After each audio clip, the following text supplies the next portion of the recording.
दोस्तों आज मैं आपके लिए एक बहुत ही जबरदस्त मूवी लेकर आया हूँ। इस मूवी का नाम है द पेल ब्लू आई, जो कि 2022 में रिलीज हुई मिस्ट्री थ्रिलर मूवी है। इस मूवी में आप देखेंगे न्यूयॉर्क के एक अनुभवी जासूस अगस्टस लैंडर को एक के बाद एक हो रही हत्याओं की जांच करने का कार्यभार सौंपा जाता है। फिर जांच के दौरान क्या क्या चीजें उसके सामने आती हैं, ये सब देखकर आप चौंक जाएंगे। तो बिना समय गवाए मूवी शुरू करते हैं।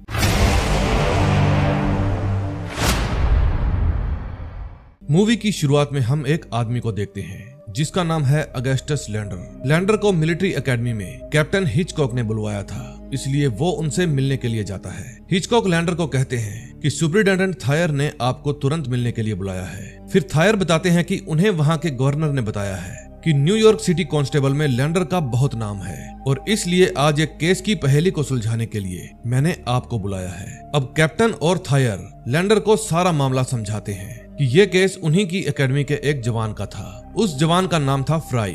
फ्राई की लाश उन्हें एक पेड़ से लटकी हुई मिली थी। लाश को देखकर ऐसा लग रहा था जैसे फ्राई ने फांसी लगा ली हो, लेकिन चौंका देने वाली बात यह थी कि फ्राई की बॉडी के साथ छेड़छाड़ की गई थी। उन्हें एक पेड़ पर से फ्राई की लटकती हुई लाश मिली, लेकिन लाश के अंदर से फ्राई का दिल किसी ने निकाल लिया था। अब लैंडर एकेडमी के डॉक्टर मरीज से मिलने जाता है। डॉक्टर बताते हैं कि फ्राई का दिल बड़ी ही सफाई से निकाला गया है, क्योंकि इतनी सारी हड्डियों के बीच से दिल को निकाल पाना कोई आसान बात नहीं है। थोड़ी देर बातें होने के बाद ये बात तो साफ हो जाती है कि ये काम किसी लड़की का नहीं हो सकता।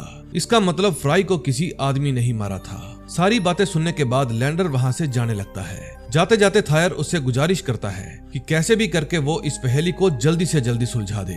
फिर लैंडर भी उन्हें यकीन दिलाता है कि वो अपनी पूरी कोशिश करेगा। अब लैंडर एकेडमी के पहरेदार हैंटून को बुलवाता है। हैंटून उन्हें बताता है कि ड्यूटी खत्म होने के बाद वो गार्ड रूम में वापस चला गया था, जो कि फोर्ट क्लिंटन में है। लेकिन लैंडर उससे पूछता है कि फोर्ट क्लिंटन तो यहाँ से दूसरी दिशा में है, तो तुम यहाँ पर क्या करने आए थे?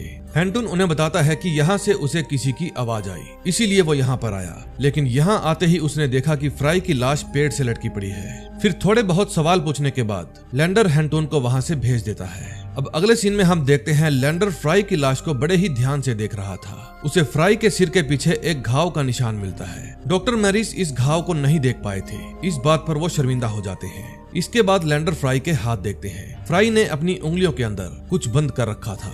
लैंडर उसकी उंगलियों को खोलते हैं तो उसके अंदर उसे एक कागज का टुकड़ा मिलता है जिसके ऊपर कुछ लिखा हुआ था। अब डॉक्टर को और भी ज्यादा बुरा लगता है, क्योंकि ये कागज भी उसने नहीं देखा था। इसके बाद लैंडर की मुलाकात एकेडमी के ही एक जवान एडगर पो से होती है। पो की बातों से लैंडर को लगता है कि वो उसकी इस केस को सुलझाने में हेल्प कर सकता है। फिर लैंडर वहाँ थोड़ी देर और तहकीकात करता है और उसके बाद रोज की तरह वो एक बार में शराब पीने के लिए चला जाता है। बार के अंदर लैंडर की मुलाकात फिर से पो से होती है, जो वहीं बैठा शराब पी रहा था। पो लैंडर से बताता है कि जो भी ये सब कुछ कर रहा है शायद वो एक शायर है। फिर लैंडर उससे सवाल करता है कि आपको ऐसा क्यों लग रहा है? पो जवाब देता है कि मुझे नहीं पता, मुझे तो ऐसा लगा इसीलिए मैंने कह दिया। लेकिन पो खुद एक शायर था और इसी वजह से उसे ऐसा लग रहा था। फिर थोड़ी देर बातें होने के बाद पो लैंडर को एक जवान के बारे में बताता है जिसका नाम है जॉन। जॉन और फ्राई पहले एक ही कमरे में रहा करते थे और फिर उनके बीच झगड़ा हो गया। उसने ये बात इसलिए बताई कि हो सकता है शायद लैंडर की थोड़ी हेल्प हो जाए।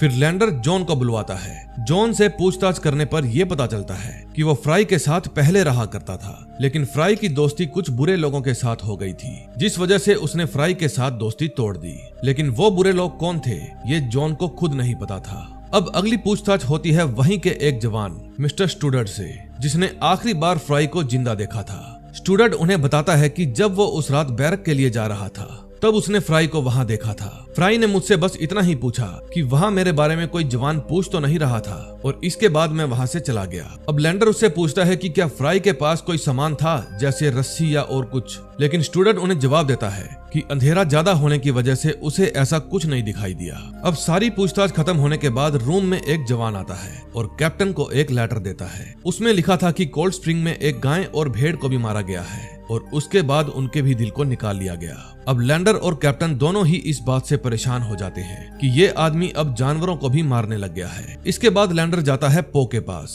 वो पो को अपने साथ इस तहकीकात में काम करने के लिए कहता है, जिस पर पो मान जाता है। अब रात हो जाती है। लैंडर अपने कमरे में बैठा किसी लड़की के बारे में सोच रहा था, तभी उसके कमरे में पो आ जाता है। पो बताता है कि जिस कागज का टुकड़ा हमें फ्राई के हाथों से मिला है वो किसी तरह का हाथ से लिखा हुआ एक पत्र है जो कि किसी ने फ्राई को भेजा था। उस लेटर के ज्यादातर अक्षर फट चुके हैं, लेकिन अभी भी उसमें कुछ अक्षर बाकी थे।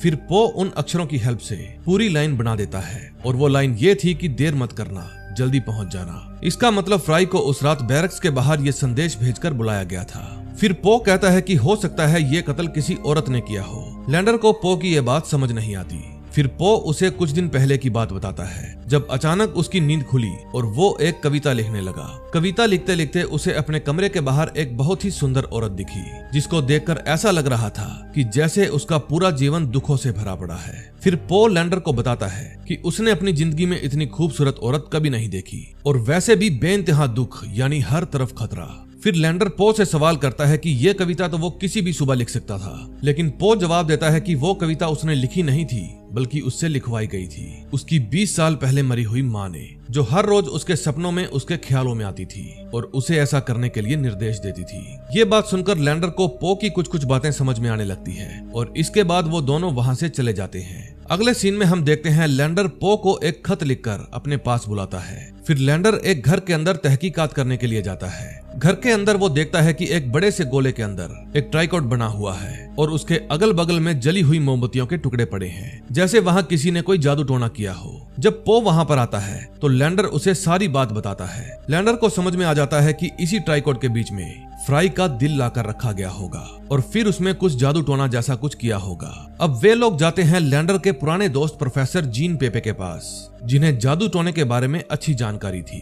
पेपे उन दोनों को जादू टोने के बारे में बताते हैं और उसके बाद वे पो को एक किताब देते हैं और कहते हैं कि वो उसके बीच के पन्नों को पढ़कर सुनाए। ये किताब जिसने लिखी थी वो चुड़ैलों को पकड़ने के लिए मशहूर था। फिर पेपे उन दोनों को और भी किताबों के बारे में बताते हैं और कहते हैं कि 2 किताबें अभी भी ऐसी हैं जिनको खोजना बाकी है और उनको खोजना बहुत से रहस्य खोजियों का मकसद है। इन किताबों को ढूंढना इसलिए जरूरी है क्योंकि प्राचीन समय में कई सारी चुड़ैलों को मारने वाले इंसान ने उस किताब में अमृत को हासिल करने का तरीका बताया है। अब पेले उस किताब को पढ़ना शुरू कर देता है, जिसको पढ़ने के लिए पेपे ने उसे कहा था। उस किताब में लिखा था कि एक चुड़ैल के सबक उत्सव में जो चीजें इस्तेमाल होती हैं वो हैं कुछ अपवित्र जानवरों के दिल, जिन्हें क्रिश्चियन लोग कभी नहीं खाते, और बिना बपतिस्मा के बच्चों के दिल, और फांसी पर लटके हुए आदमी का दिल। अब लैंडर और पो सारी बात समझ जाते हैं कि इस पूरी घटना का ताल्लुक जादू और टोने से है। अब उन्हें उस इंसान को ढूंढना था जो ये सब कुछ कर रहा था। फिर पो को अपने बाकी फौजी दोस्तों से एक नाम पता चलता है जो शायद जादू टोना जैसी चीजों से जुड़ा हुआ है, और वो नाम है डॉक्टर मॉरिस का। फिर पो डॉक्टर के पास बीमार बनकर जाता है। वहां जाकर पो को डॉक्टर के बेटे आर्तिमस के बारे में पता चलता है, जो फौज में ही काम करता है। उसके बाद पो आर्तिमस से मुलाकात करता है। फिर आर्तिमस उसे रात को 11 बजे उत्तर बैरक्स में मिलने के लिए बुलाता है। उसके बाद पो लैंडर के पास जाता है। लैंडर की लाइब्रेरी में उसे कुछ शायरी की किताबें मिलती है। फिर पो उनसे मजाक करने लगता है क्योंकि उन्होंने तो कहा था कि उन्हें शायरी में कोई दिलचस्पी नहीं है। फिर लैंडर उसे बताता है कि ये किताबें उसकी बेटी की हैं, जो किसी के साथ भाग गई। फिर पो लैंडर को आर्तिमस के बारे में बताता है और साथ में ये भी बताता है कि आज रात वो उससे मिलने वाला है। फिर पो आर्तिमस और उसके कुछ दोस्तों से मिलता है जिनका नाम स्टुअर्ट और बेलिंगर था। फिर वो उनके साथ बैठकर कुछ देर बातें करता है और बातचीत का विषय था फ्राई की मौत। अगले सीन में हम देखते हैं लैंडर को अपनी बेटी के ख्याल आ रहे थे और उसे अजीब अजीब से भ्रम भी हो रहे थे। लैंडर अपनी बेटी की एक ड्रेस को देखकर उसके पास जाने लगता है और फिर वो उस ड्रेस से चिपककर रोने लगता है। अगले दिन फ्राई का फ्यूनरल किया जाता है और उसे विदाई दी जाती है। फिर फ्यूनरल के बाद फ्राई की मां लैंडर के पास जाती है और उसे फ्राई की 3 साल पुरानी एक डायरी देती है, क्योंकि हो सकता है कि ये डायरी इस केस को सुलझाने में हेल्प करे। फ्राई की मां लैंडर को बताती है कि ये डायरी उन्हें मिस्टर बेलिंगर ने दी थी और अब वो ये डायरी लैंडर को दे रही है। लैंडर उस डायरी को ध्यान से देखता है और उसके बाद उसे रख देता है। उसके बाद लैंडर की मुलाकात डॉक्टर मॉरिस और उनकी पत्नी से होती है। फिर डॉक्टर की वाइफ जूलिया लैंडर से उनकी 2 साल पहले गुजरी हुई पत्नी के बारे में पूछती है और उनके प्रति अपना शौक जताती है। उसके बाद हम पो को देखते हैं जो फिर से आर्तेमिस के घर जाता है उससे मिलने के लिए। घर में पो आर्तेमिस की बहन लिया से मिलता है। लिया को देखते ही पो को पहली नजर में ही उससे प्यार हो जाता है। फिर वो उससे मिलने के लिए अकेले में जाता है और सैटरडे नाइट उसके साथ कुछ वक्त गुजारने के लिए भी कहता है। ये बात सुनकर लिया मान जाती है। अब अगले सीन में हम लैंडर को देखते हैं जो फ्राई की डायरी में लिखे हुए कुछ धुंधले शब्दों को साफ करने की कोशिश कर रहा था। फिर सैटरडे को लिया पो से मिलने के लिए जाती है। दोनों कुछ देर बातें करते हैं। इसके बाद लिया पो से सीधे सीधे बात करने को कहती है क्योंकि वो जानती थी कि पो उससे प्यार करता है, लेकिन पो उसे कुछ जवाब दे इससे पहले ही लिया जमीन पर गिर जाती है और उसे मिर्गी जैसे कुछ दौरे आने लगते हैं। थोड़ी देर के बाद लिया वापस सामान्य हो जाती है और पो को बताती है कि उसे एक बीमारी है और उस बीमारी की वजह से ही ऐसा होता है। उसके बाद वे एक दूसरे के साथ फिर से प्यार भरी बातें करते हैं। दूसरी तरफ लैंडर उस डायरी में लिखे हुए शब्दों को समझ जाता है। अब रात हो जाती है। पो जब वापस घर जाने लगता है तभी अचानक से उसके ऊपर कोई हमला कर देता है। वो हमला बेलिंगर ने किया था और वो उसे धमकी देता है कि वो लिया से दूर रहे, लेकिन तभी लैंडर वहां पर आ जाता है और पो की जान बचाता है। फिर बेलिंगर वहां से चला जाता है। पो को इतना गुस्सा आता है कि उसका बस चलता तो वो बेलिंगर को अभी की अभी मार देता। फिर पो अपनी जान बचाने के लिए लैंडर को धन्यवाद कहता है। अब लैंडर का शक डॉक्टर के बेटे आर्तेमिस पर बढ़ जाता है, जैसे उसके पूरे परिवार ने ही कोई गुनाह किया हो। फिर अगली सुबह कैप्टन लैंडर को खबर देते हैं कि बेलिंगर भी कहीं गायब हो गया है, जिसके बाद बेलिंगर की भी लाश मिलती है और वो भी पेड़ से लटकी हुई। उसकी लाश से भी उसका दिल गायब था। अब ये मामला और भी पेचीदा होता जा रहा था। कैप्टन और थायर लैंडर पर गुस्सा होने लगते हैं क्योंकि मौत पर मौत हो रही थी और वो कुछ भी नहीं कर रहे थे, लेकिन लैंडर उन्हें यकीन दिलाता है कि वो कातिल के बिल्कुल करीब है। इसके बाद उसका शक जाता है पो के ऊपर क्योंकि बेलिंगर से लड़ाई होने के बाद पो ने उसे धमकी दी थी। फिर लैंडर को यह भी पता चलता है कि वो फ्राई को पहले से ही जानता था। सारी बातें जानने के बाद लैंडर पो से मिलने के लिए जाता है और आखिरी चेतावनी देता है कि अब पो उससे और बातें ना छुपाए, नहीं तो लैंडर भी उसे बचा नहीं पाएगा। लैंडर खुद भी ये बात जानता था कि भले ही पो ने उससे कुछ बातें छुपाई हो, लेकिन वो दो कत्ल नहीं कर सकता। इसके बाद लैंडर और पो दोनों ही डॉक्टर के घर जाते हैं बेलिंगर की मौत का शोक जताने के लिए। फिर वे सभी साथ में बैठकर खाना खाते हैं। फिर डॉक्टर कहते हैं कि वो उन्हीं के परिवार का एक सदस्य था और उसकी मौत का उन्हें बेहद दुख है। कुछ देर बातें करने के बाद आर्तेमिस लैंडर के ऊपर अपनी भड़ास निकालने लगता है क्योंकि लैंडर ने तहकीकात करने के लिए उसके सामान के साथ छेड़छाड़ की थी। डॉक्टर की पत्नी जूलिया को यह सब अच्छा नहीं लगता, इसलिए वो गुस्सा होकर वहां से अपने कमरे में चली जाती है। फिर लैंडर और डॉक्टर वे दोनों भी दूसरे कमरे में बातें करने के लिए चले जाते हैं और पो लिया के साथ ऊपर वाले कमरे में चला जाता है। वहां जाकर लिया पियानो बजाने लगती है।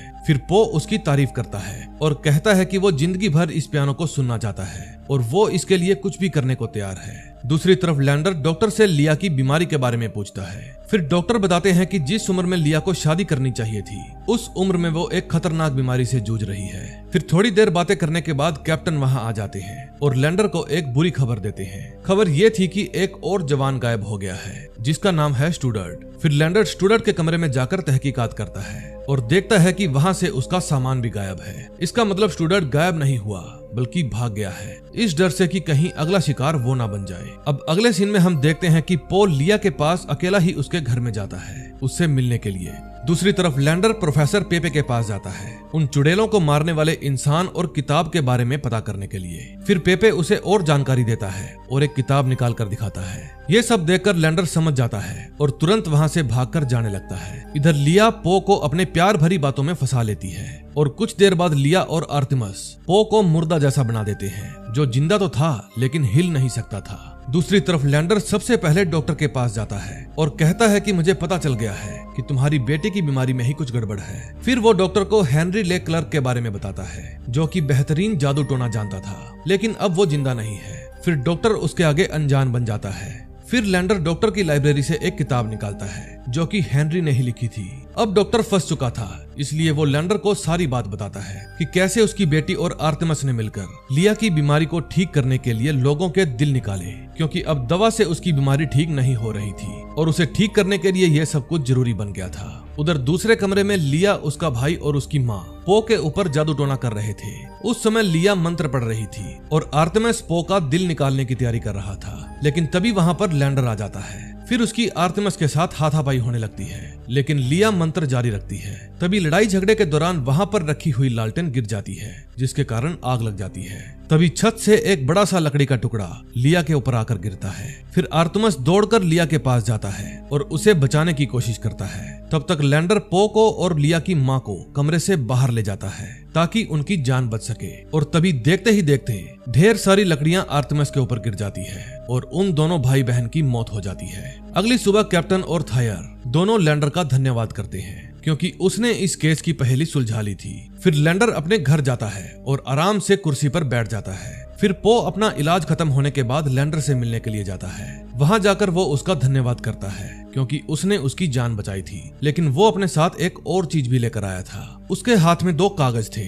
पहला वो जो उन्हें फ्राई के हाथों से मिला था और दूसरा वो जो उसे लैंडर ने बुलाने के लिए भेजा था। उन दोनों पर राइटिंग सेम थी। इसका मतलब वो संदेश फ्राई को लैंडर ने ही भेजा था और उसी ने उसे पेड़ के नीचे बुलाया था। फिर पो इसका जवाब मांगता है क्योंकि उसने अपनी लिया को खो दिया था। फिर लैंडर पो को अपनी पूरी कहानी बताता है कि कैसे उसकी बेटी के साथ 3 लोगों ने मिलकर बलात्कार किया और उसके बाद उसकी बेटी ने एक पहाड़ी से कूदकर अपनी जान दे दी। और उन तीनों लोगों के नाम थे फ्राई, बेलिंगर और उनका तीसरा साथी था स्टुअर्ट, जिनमें से 2 को तो लैंडर खत्म कर चुका था। स्टुअर्ट डर के मारे भाग गया था और अब वो जहां भी होगा सारी जिंदगी इस डर के साथ जिएगा कि कोई उसे मार देगा। ये बात सुनकर पो समझ जाता है कि लिया ने तो केवल उन लाशों में से दिल निकाले थे, उन्हें मारा नहीं था। पो को काफी गुस्सा तो आता है लेकिन वो लैंडर की परेशानी को समझता भी था। फिर लैंडर पो के सामने वो दोनों कागज रख देता है और कहता है कि अगर वो चाहे तो ये जानकारी पुलिस को दे सकता है। फिर पो उन दोनों कागजों को उठाता है और उन्हें जला देता है ताकि कभी भी ये बात साबित ना हो सके कि वो खून लैंडर ने किए थे। उसके बाद लैंडर पो से कहता है कि अगर पो उसे पहले मिल जाता तो शायद वो अपनी बेटी की शादी उसके साथ करवा देता। और इसके बाद पो वहां से चला जाता है। अब अंत में हम देखते हैं कि लैंडर भी उसी पहाड़ी से कूदकर अपनी जान दे देता है जहां से उसकी बेटी ने जान दी थी, क्योंकि अब उसका बदला पूरा हो चुका था और उसके पास जीने का कोई भी मकसद नहीं था। और इसी के साथ इस मूवी का एंड हो जाता है। दोस्तों, अगर आपको ये मूवी और एक्सप्लेनेशन अच्छी लगी हो तो प्लीज वीडियो को लाइक करके चैनल को सब्सक्राइब कर दें। हम मिलेंगे ऐसी ही और मजेदार मूवी के साथ। Till then, bye bye.